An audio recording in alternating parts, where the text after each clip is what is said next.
Hello, आप सभी का हिंदी मीडियम अकेडमी में स्वागत है। मैं हूं अरुण कुमार यादव और आज हम देखेंगे गणित कक्षा 10 की जो एनसीईआरटी प्रश्नावली 7.2 है, इसके पहले 5 प्रश्नों का सॉल्यूशन।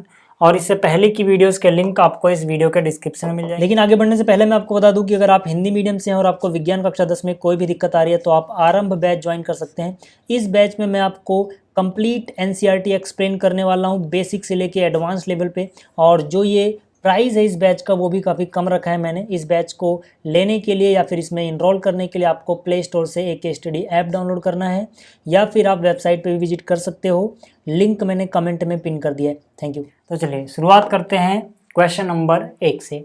इसमें क्या बोला गया है, उस बिंदु के निर्देशांक ज्ञात कीजिए जो बिंदुओं इसको और इसको मिलाने वाले रेखाखंड को 2:3 में विभाजित करता है। तो यहाँ देखो यार, सबसे पहले इसके लिए आपको विभाजन सूत्र पता होना चाहिए, ठीक है। तो जो अपने पास विभाजन सूत्र या सेक्शन फॉर्मूला है वो क्या कहता है कि मान लो अगर आपके पास कोई रेखाखंड है ए बी और इसको कोई तीसरा बिंदु मान लो पी विभाजित कर दे, ठीक है ना, बीच में से कहीं से। तो यहाँ पर अगर ए के निर्देशांक हुए x1 y1 और बी के अगर निर्देशांक हुए, तो यहाँ पे मान लो अगर ए के निर्देशांक थे x1 y1, ठीक है, और बी के निर्देशांक अगर मान लो x2 y2 हो और ये m1 अनुपात m2 में अगर विभाजित करता है, ठीक है, और इसके निर्देशांक अगर x, y हो, मतलब जिस बिंदु ने विभाजित किया उसके निर्देशांक x, y है, जिसको किया वो ये रहे, किस अनुपात में किया वो यहाँ पे है। तब आपको याद रखना है कि जो ये x होता है, जो बिंदु विभाजित कर रहा है उसका जो ये x होगा, ठीक है, इस फॉर्मूले के हिसाब से वो आता है m2x1। कितना आता है? m2x1 plus m1x2 divide by हो जाता है m1 प्लस m2। इसको याद रखने के लिए सीधा सा हिसाब है, 2 के साथ 1, 1 के साथ 2। जब हम x की बात करेंगे y को भूल जाओ, यानी m2 के साथ x1, m1 के साथ x2, ठीक है, divide by m1 plus m2। इसी तरह से y भी निकाल लेंगे, ठीक है। तो अगर मुझे y निकालना होगा तो मैं क्या करूँगा, m2 के साथ y1 और m1 के साथ y2, ठीक है, यानी कि m2 y1, ये सब मैं आपको बेसिक पिछली वीडियोस में बता चुका हूँ, ठीक है, और m1 y2 divide by m1 plus m2। तो इस तरह से मैं x और y निकाल सकता हूँ जो बिंदु विभाजित कर रहा है उसके, ठीक है। तो अब अगर मैं इसको अपने क्वेश्चन से कंपेयर करूँ तो देखो, जो बिंदु पहला है वो है -1,7, यानी x1 y1 की जगह पे, ठीक है, यहाँ क्या लिखा हुआ है, -1,7, और x2 y2 की जगह पे, ठीक है, क्या है, 4,3, -3। तो इन दोनों बिंदुओं को मिलाने वाला रेखाखंड ए बी बना। P ने इसको मान लो m1 अनुपात m2 में डिवाइड किया, ठीक है। अब यहाँ पर जो अनुपात है m1 m2 ये हमें बताया गया है 2:3, यानी कि m1 m2 का मान भी हमें दिया गया है, ठीक है, 2:3 है। हमें P के निर्देशांक निकालने हैं। तो कैसे करोगे, देखो यार, फिर से बोल रहा हूँ, ये किससे कंपेयर करोगे, x1 y1 से कंपेयर करोगे। इसको किससे तुलना करोगे, x2 y2 से तुलना करोगे, ठीक है। मान रख दो, आपको मिल जाएगा, पहले x फिर y। पहले x की बात कर लेते हैं, m2 x1, ठीक है, m2 कितना है, 3, x1 कितना है, ये x1 कितना है, -1, यानी ये हो जाएगा 3 गुणा में -1 फिर प्लस, ठीक है, ये हो गया। अब इसके बाद क्या है, m1 x2, m1 कितना है 2, x2 कितना है 4, ठीक है, तो हो जाएगा 2 गुणा में 4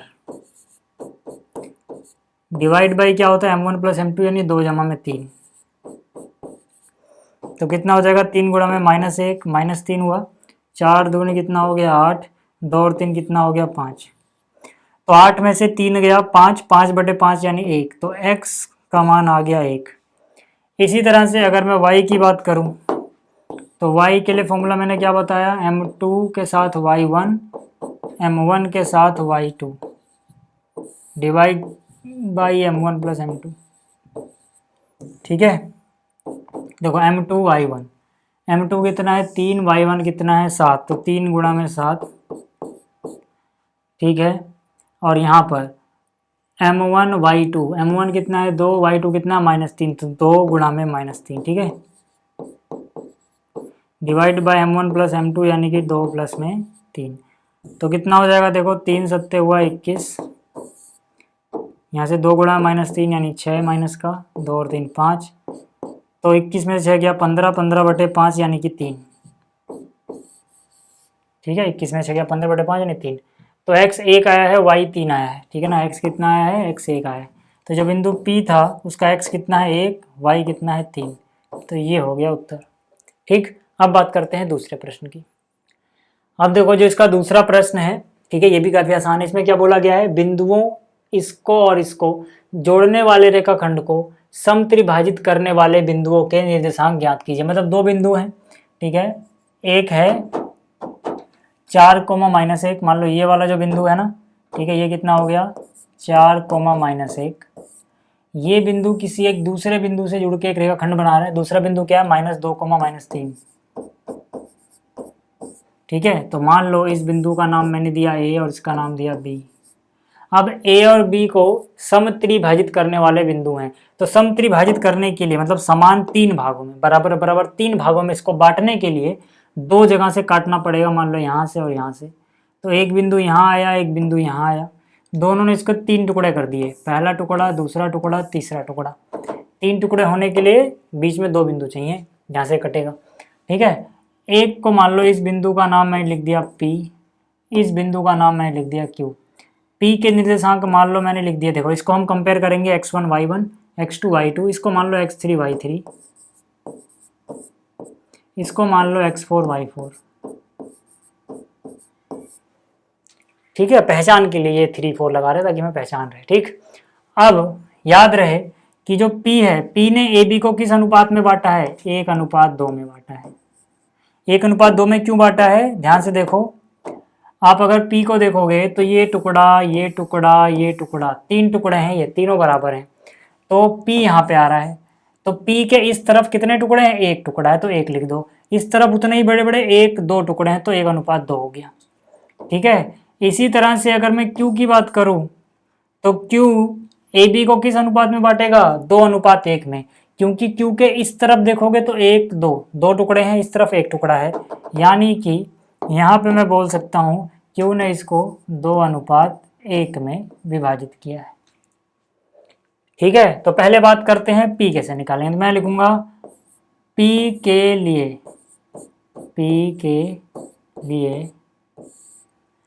M1 और M2 का जो अनुपात है वो हो जाएगा 1:2।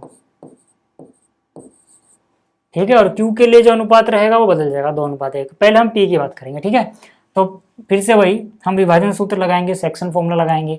ठीक है, पहले P की बात करें तो P के लिए देखो x3 कैसे निकलेगा, इसके लिए अभी क्या है M1 M2, अभी हम M1 M2 यहाँ ले रहे हैं समझो। ठीक है, अभी हम P की बात कर रहे हैं, Q पे आएंगे तो कहानी बदल जाएगी। तो यहाँ पे आ जाओ, इसके लिए क्या हो जाएगा M2 x1 plus M1 x2 divide by M1 plus M2। ठीक है, याद रहे आपको कि भैया यहाँ पर, ठीक है, ये जो चीज़ है इसको हमें तुलना करना है x1 y1 से, ये जो चीज़ है इसको हमें तुलना करना है x2 y2 से। तो ये बीच वाला x कैसे आता है, इस तरीके से। ठीक, तो यहाँ पे आ जाओ M2 x1, M2 यानी कि 2x1 यानी कि 4, तो 2 गुणा में 4, मैं सीधा 8 लिख दे रहा हूँ। 2 गुणा में 4 कितना लिख रहा हूँ, सीधा 8। फिर M1 x2, M1 देखो 1 है, x2 कितना है -2 है, तो 1 गुणा में -2 क्या होता है, -2। तो यहाँ पे मैंने सीधा -2 लिख दिया। Divide by M1 plus M2 यानी कि 1 जमा में 2, 1 जमा में 2 करो, 1 प्लस 2, 2 और 1 3, तो कितना हो गया x3, 8 में से 2 गया 6, 6/3, 3 दूनी 6 यानी कि 2, x3 पता लग गया। ऐसे ही अगर मैं यहाँ पर इसका y निकालना चाहूँ तो y के लिए फॉर्मूला क्या होगा, M2 y1 plus M1 y2 divide by M1 plus M2। M2 y1, ठीक है ना, P की बात कर रहे हैं तो M2 2 है, y1 1 है, तो 2 गुणा में -1 कितना हो जाएगा, -2। फिर M1 y2, m1 कितना है 1 है और y2 कितना है -3 है, तो 1 गुणा में -3 कितना हो जाएगा -3। ठीक है, तो ये हो जाएगा -3 बटे में m1 जमा m2 है तो 2 सॉरी यहाँ पे 1 जमा 2 यानी 3, तो कितना हो जाएगा -2 -3 -5 बटे में 3। ठीक है यार, तो y आ गया y3 आ गया ये। तो यहाँ से मैं कह सकता हूँ अतः जो पॉइंट P है जिसके कोऑर्डिनेट थे x3 y3, तो x3 कितना है 2, y3 कितना है -5/3, तो एक उत्तर तो हो गया 2, -5/3। ठीक है, ये क्या चीज़ था अभी P। अब मैं Q की बात करूँ अगर, ठीक है, इसको आप स्क्रीनशॉट ले लो या उतार लेना। अब अगर मैं Q की बात करूँ, ठीक है, P अपने को पता लग गया है। ठीक है, जैसे यहाँ P के लिए था, ऐसे अगर मैं बात करूँ Q के लिए, ठीक है, कैपिटल Q के लिए जो अनुपात होगा ना वो हो जाएगा 2:1, 1:2 की जगह 2:1 हो जाएगा ये। ठीक है, तो अब Q के लिए यहाँ पे आ जाएगा m1 m2। ठीक है, P हो चुका है, भूल जाओ। ठीक है, तो Q का x कितना है x4, तो यहाँ हो जाएगा x4, और Q का y कितना है y4। ठीक है, तो यहाँ पे आ जाओ यार, x4 कैसे, m2 x1, m2 अब इस बार ये है यानी कि 1 इंटू में x1, तो 1 गुणा में 4 कितना हुआ 4, और m1 x2 यानी कि इससे 2 गुणा में -2 यानी कि -4, डिवाइड बाय m1 जमा m2 यानी 2 जमा 1 3, 2 और 1 को जोड़ोगे 3 मिलेगा, तो यानी x4 जो है ये 0 आ गया। 4 में से 4 गया 0, डिवाइड बाई 3 0। ठीक है, तो x4 0 आया। अच्छा, y4 की बात करते हैं, m2 y1, m2 कितना है 1, y1 कितना है -1, तो 1 गुणा -1 हुआ, फिर 2 गुणा में -3 कितना हुआ -6 हुआ, डिवाइड बाई 2 और 1 3, तो यहाँ से आ गया -7/3, -6 -1 7/3। तो यानी कि जो Q के निर्देशांक हैं वो क्या हो जाएंगे, x हो जाएगा 0, y हो जाएगा -7/3। ठीक है, ये भी हो गया। अब बात करते हैं अगले प्रश्न की। अब देखो जो अगला प्रश्न है इसमें देखो यार इतनी लंबी चौड़ी कहानी लिखी है। ठीक है, आप अपनी किताब में से पढ़ लेना, मैं इसको पढ़ूंगा तो बहुत टाइम लगेगा। मैं आपको समझा देता हूँ यहाँ हो क्या रहा है। देखो हो ये रहा है कि कोई खेल कूद क्रियाकलाप हो रहा है किसी स्कूल के ग्राउंड में। ग्राउंड आयताकार है। ठीक है, ग्राउंड ABCD ये एक आयत के आकार का है। ठीक है, यहाँ पर A से लेके B पे, ठीक है, ऐसे चूने से, ठीक है, लाइनें खींची गई हैं 1-1 मीटर की दूरी पे। ठीक है, और लाइनों का नंबरिंग की गई है। ऐसे ही जो AD है ना, यहाँ पे, ठीक है, बराबर बराबर गैप पे, एक यूनिट के गैप पे 100 गमले रखे। ठीक है, कितने गमले रखे हैं टोटल 100 गमले, याद रखना यहाँ।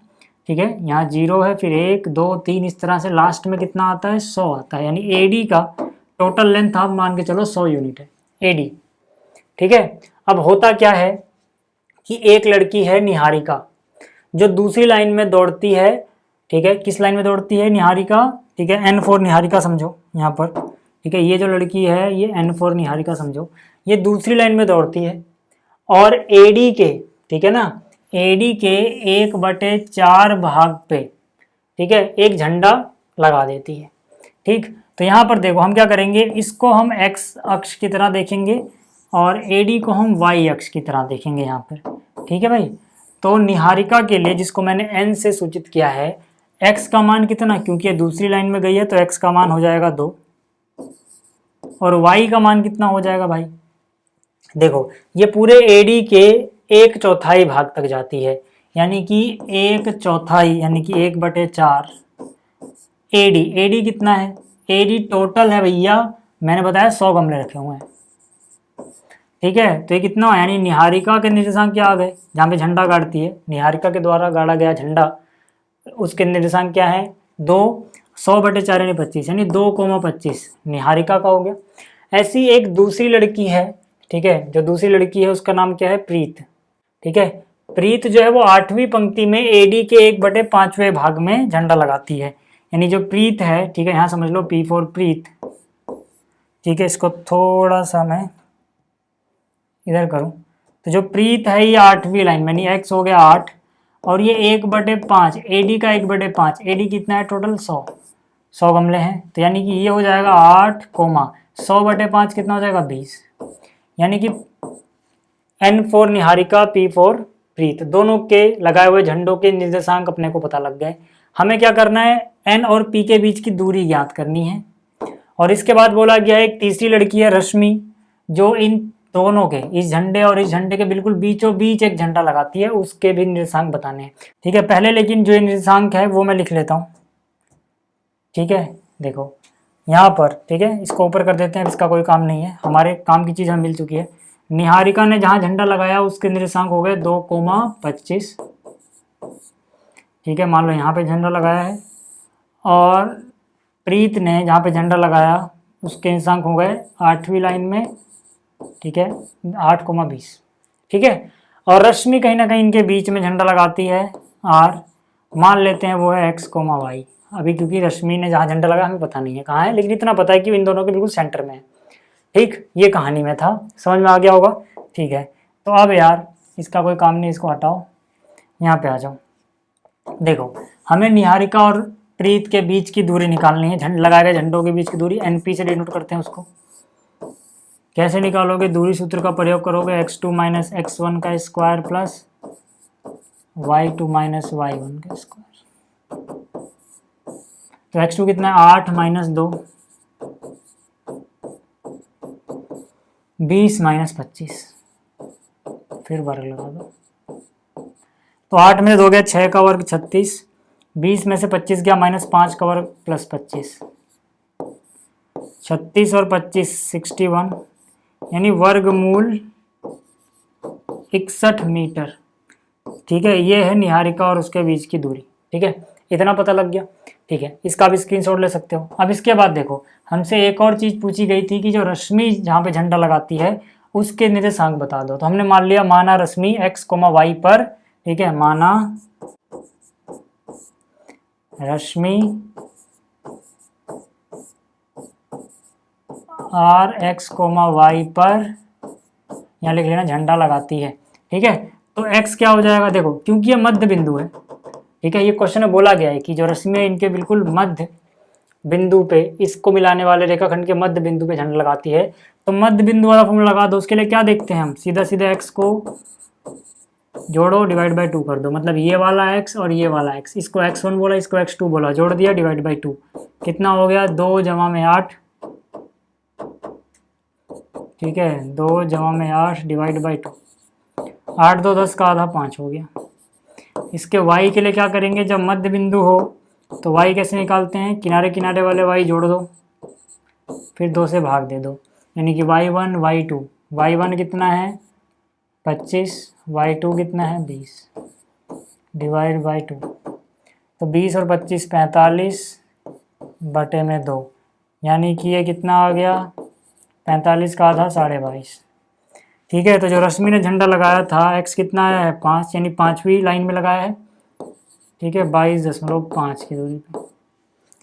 ठीक है, ये हो गया। तो उम्मीद कर रहा हूँ आपको ये भी समझ में आ गया होगा। अगले प्रश्न की बात करते हैं। अगला जो प्रश्न जो बोला गया, बिंदुओं इसको और इसको जोड़ने वाले रेखाखंड को ये वाला बिंदु किस अनुपात में विभाजित करता है। मतलब क्या है, देखो कि यहाँ पर दो बिंदु हैं ये और ये।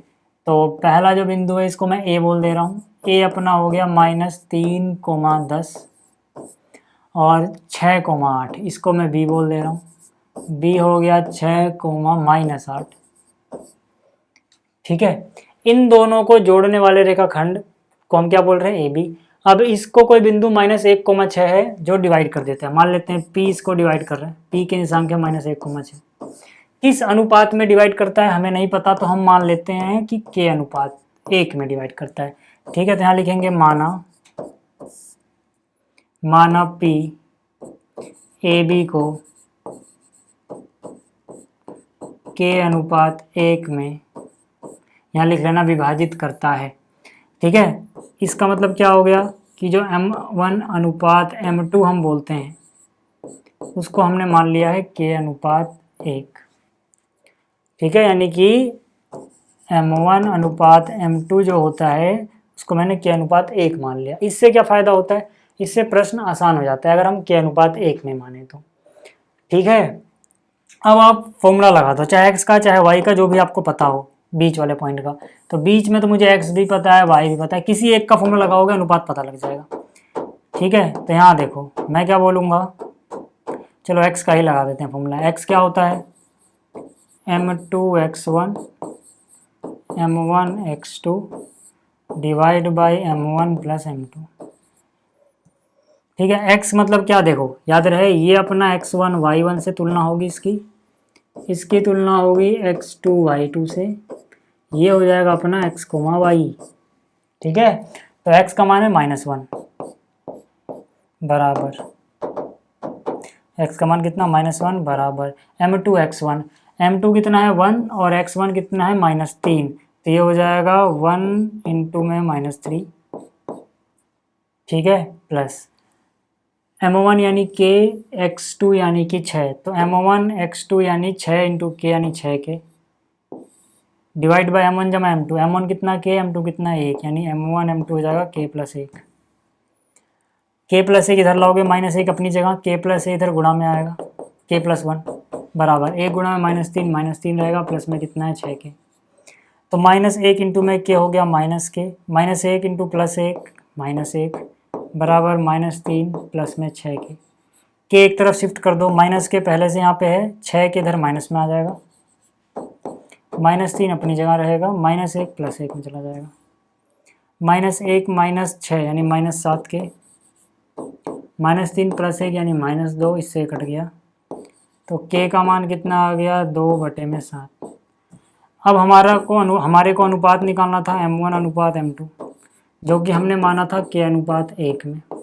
k का मान जो आया रख दो, k का मान कितना है 2/7 अनुपात 1। अब देखो हम अनुपात को सिंपल नंबर में रखते हैं, तो नीचे यहाँ 7 आ रहा है, तो इधर भी 7 से गुणा कर दो, इधर भी 7 से गुणा कर दो, होगा क्या 7 से 7 कट जाएगा, इधर 2 बचेगा, इधर 7 गुणा 1 यानी 2:7 आ जाएगा।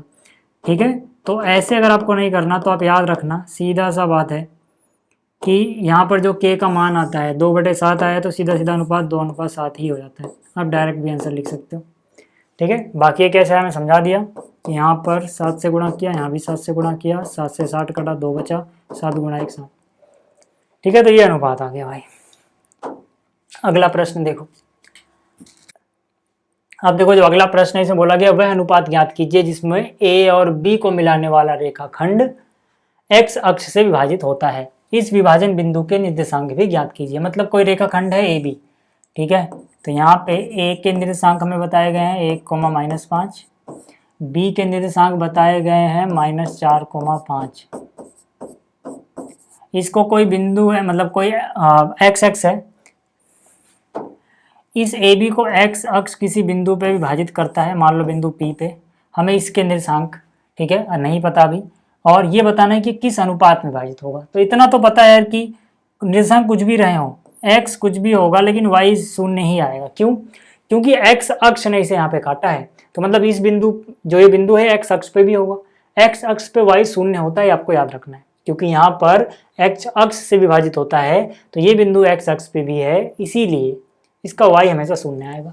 किस अनुपात में विभाजित करता है, मान लेते हैं k अनुपात 1 में, यानी कि हम यहाँ लिख देंगे माना बिंदु P AB को k अनुपात 1 में विभाजित करता है, यानी कि m1 अनुपात m2 बराबर मान लिया हमने k अनुपात 1। अब यहाँ पे आप क्या करो, अनुपात वाला फॉर्मूला लगा दो, लेकिन वही लगाना जो आपको पता हो। जैसे x आपको पता है क्या, नहीं, x की जगह x लिखा हुआ है तो x वाला मत लगाना। y पता है क्या, हाँ, तो y वाला फॉर्मूला लगाओ, y बराबर m2 y1 plus m1 y2 divide by m1 plus m2। तो यार देखो ये अपना x1 y1 है, ये अपना x2 y2 है, और ये xy है, मतलब y की वैल्यू हमें पता है, तो y कितना हो गया 0, m2 y1 यानी 1 गुणा में -5, सीधा -5 लिख दे रहा हूँ, फिर m1 y2 यानी कि k इंटू में y2 यानी 5, तो ऐसा 5k। ठीक है ना, 5 कैसे समझ में आ गया ना, 1 गुणा में -5 -5 हो गया, k गुणा में 5 5k हो गया, divide by m1 plus m2 यानी k प्लस 1। तो यार देखो k प्लस 1 जो यहाँ नीचे है इधर आएगा, 0 से गुणा होगा 0 ही हो जाएगा, बराबर यहाँ बचेगा -5 प्लस 5k। ठीक है, 5k इधर लाओगे -5k, इधर बचा हुआ है -5, माइनस से माइनस गया, 5 से 5 गया, यानी के का मान आ गया 1। हमने जो अनुपात था उसको माना था के अनुपात 1, के का मान 1 आया तो ये जगह 1:1। अनुपात पता लग गया। अब अगर अनुपात पता लग गया कि अनुपात 1:1 है तो हम बाकी चीज़ें भी पता लगा सकते हैं भाई, बाकी चीज़ें भी पता लगा सकते हैं। देखो अनुपात अपने को पता लग गया है, 1:1 आया है, यानी जो के अनुपात 1 था ये असलियत में 1:1 है। हमसे बोला गया था इस बिंदु के निर्देशांक यानी कि x और ज्ञात कर ले तो पता लग जाएगा, x भी पता करना है तो x वाला फॉर्मूला लगा दो यार, m2x1 plus m1x2 divide by m1 plus m2। पहले क्यों नहीं लगाया? पहले अनुपात नहीं पता था, x भी नहीं पता था, नहीं लगा सकते थे। अब क्यों लगा रहे हैं? अनुपात अब पता है। ठीक है, अब देखो m2 1 x1 1 तो 1 गुणा 1 यानी 1 गुणा 1 1 हो गया, प्लस फिर m2 x m1 x2 यानी कि 1 गुणा में -4 ये -4 हो गया, डिवाइड बाई इन दोनों को जोड़ा तो 1 और 1 2 आ गया। ठीक है ना, 1 और 1 2 तो 4 कितना हो गया -3/2। आप ऐसे भी कह सकते हो कि 1:1 का मतलब है मध्य बिंदु है, तो वो भी लगा सकते थे। ठीक है, तो बिंदु P के निर्देशांक क्या थे? x, 0। x कितना आ गया -3/2 यानी -3/2, 0 ये हो गया। ठीक है, तो इस वीडियो में इतना ही, जल्दी मिलेंगे अगली वीडियो में। इस वीडियो को देखने के लिए धन्यवाद।